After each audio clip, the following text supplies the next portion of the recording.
সানায়া, তাহলে আমরা দায়িত্বগুলো সব স্প্লিট করে নিই। হ্যাঁ একদম। বলছি শোনো না,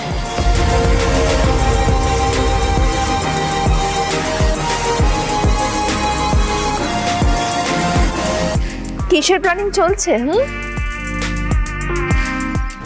দেখো না নতুন বৌদি, তখন থেকে দূরতে মিলে ছট পুজোর প্ল্যানিং করে চলেছে। ছট পুজো কই বললাম? রানু কি বলছো?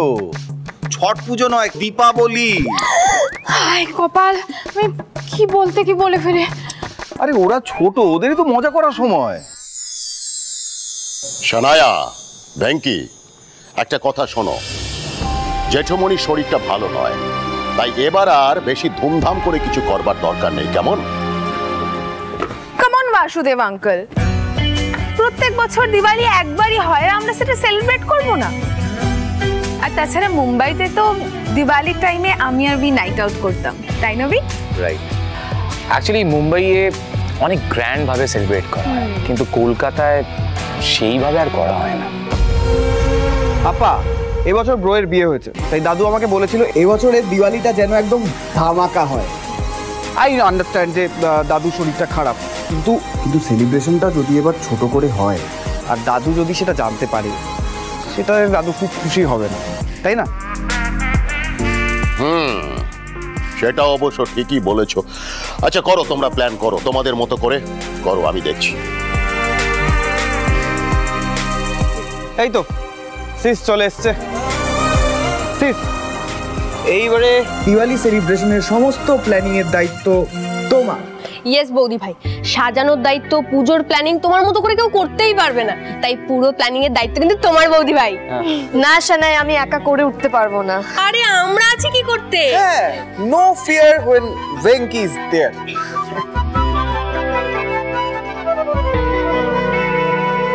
আরে শ্রাবণ, জোগাড় টোগাড় করতে আমি তোমাকে সমস্ত হেল্প করব, কি কি লাগে আমি সব জানি, আর সিন্নিটা কিন্তু মাস্ট।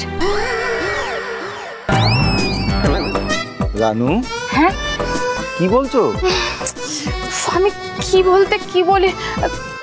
কাকি, তুমি আমাকে সাজাতে হেল্প করে দিও, তোমাকে ছাড়া তো আমি একা কিছু করতেই পারবো না।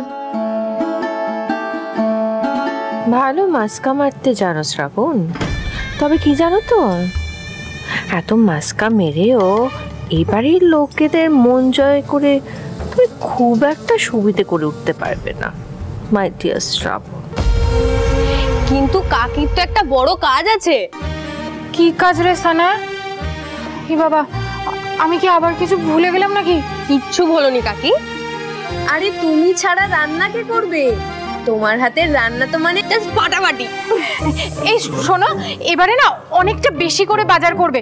আগের বারে খেজুর বাজারটা ফুরিয়ে গেছিল, আর ওই আচার ওটাও কম পড়েছিল। রানু, হ্যাঁ কি বললে? খেজুর ভাজা? হ্যাঁ। রানু মানে অমরেশ, আমার মনে হয় ও খিচুড়ি আর বেগুন ভাজা মিন করতে চাইছে, তাই না রানু ডার্লিং? হে বাবা, আমি না কি বলতে কি বলে ফেলি। এই তো ব্রো, শোন, দিওয়ালির সমস্ত প্ল্যান রেডি, কিন্তু দাদুর তো শরীর খারাপ, সেই জন্য এইবারের দিওয়ালির বাজেটের 50% তোকে স্পন্সর করতে হবে। ওকে, যা লাগে তুই নিয়ে নিস। বাস অঙ্কেল, একটু দেখে নি। Yes my Son, don't worry. এই বাজি কিনতে হবে তো। দি ভাই তুই যাবি তো? না না, ওসব ভিড় ভাট্টার মধ্যে আমি নেই, নো ওয়ে। ঠিক আছে, এই দা ভাই, তাহলে কিন্তু তোকে যেতে হবে। শানায়া, কোনো শব্দবাজি নয় কিন্তু। দাদুর শরীর খারাপ, বাবা অসুস্থ, আর শব্দবাজির জন্য তো অসুস্থ মানুষের অসুবিধা হয় বলো। হ্যাঁ, এমনিতেও এই বাজিগুলোতে খুবই সাউন্ড পলিউশন হয়। ধর তোর এমন কোনো বাজি আনিস যে বাজির কোনো সাউন্ড নেই, যেমন ধর ফানুস টাইপ বাজি। ঠিক, আমাদের আনন্দ অন্য কারোর কষ্ট না ডেকে আনে। রাইট, এমনকি পশু পাখিদের এই নেচারটা আমাদের একার নয়, আমরা তো তাদের সঙ্গে শেয়ার করি, তাই না? তো তাদের ইউ আর সো গ্রেট, তুমি সবার কথা কত ভাবো, এই জন্যই তুমি এত স্পেশাল।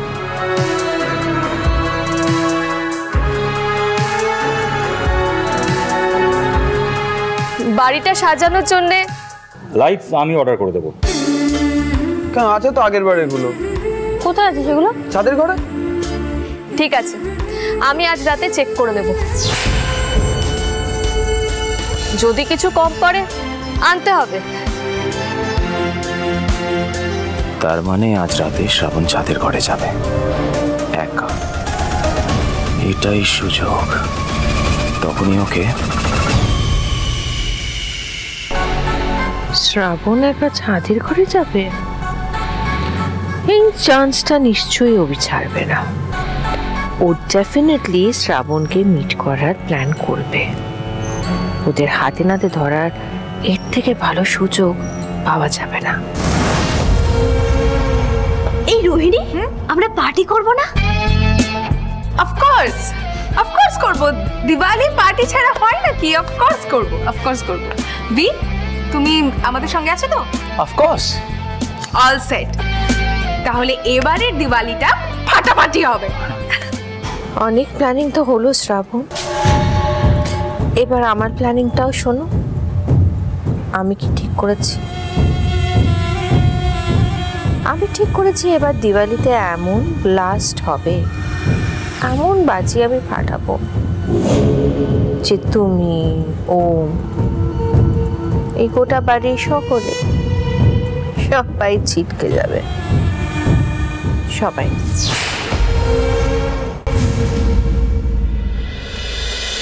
কোথায় গেল বেঙ্কিটা? উফ, পারি না আর। কি করছেটা কি বেঙ্কি? এখনো আসছে না। কাল সকাল থেকে আমার এত কাজ, বাবাকে ওষুধ খাওয়াতে হবে, খাওয়াতে হবে, দাদুকেও তো ওষুধ খাওয়াতে হবে। কি করি আমি এখন? নির্ঘাত সানায়ের সাথে কোথাও একটা বসে প্ল্যান করছে মনে হয়। আমি একবার গিয়ে দেখি। কোথায় যাচ্ছ শ্রাবণ মায়ের জালে? অভির সাথে অভিসারে? আপনার বুঝি আর কোনো কাজ নেই? না, কাজ তো অনেক আছে আমার। তবে কি জানো, তোমাকে অভির সাথে আমি এতবার এতগুলো জায়গায় দেখেছি, যা ভাবলাম হয়তো তুমি অভিকেই মিট করতে যাচ্ছ। আমি বেঙ্কিকে ডাকতে যাচ্ছি। সরুন। তাই নাকি? কিন্তু আমি ভেঙ্কি বেটাকে তো দেখলাম ছাদের ঘরে যেতে। সেটা তো এইদিকে নয় শ্রাবণ, ইউ নটি গার্ল। যা বাবা, আমি বেঙ্কির জন্য ওয়েট করছি, আরো ছাদের ঘরে চলে গেল। থ্যাংক ইউ নতুন মা, আমি বেঙ্কিকেই খুঁজছিলাম।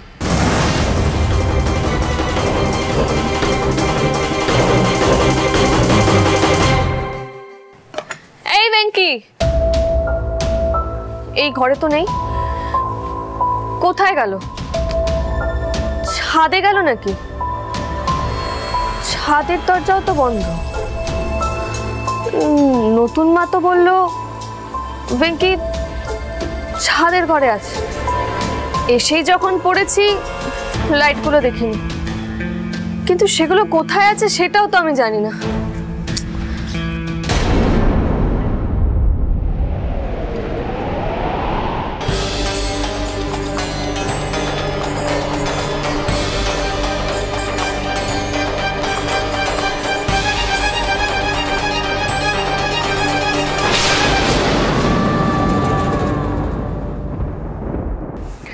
তুমি এত রাতে এখানে কেন শ্রাবণ?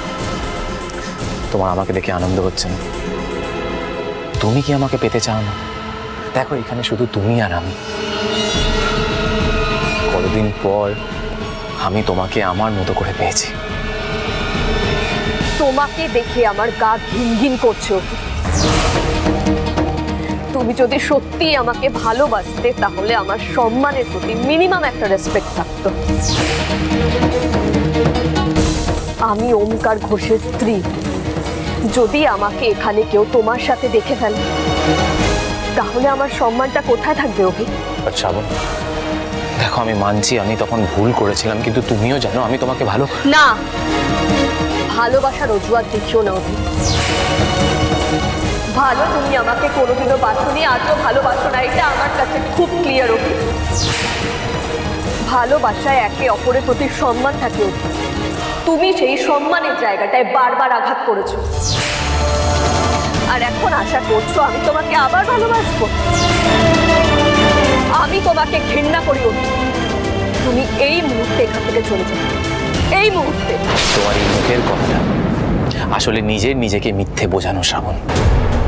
তুমি মুখে বলছো তুমি আমাকে ঘেন্না করো, অথচ তোমার মনে আজও শুধু একটাই নাম আছে, সেটা হচ্ছে অভি, সেটা আমার নাম।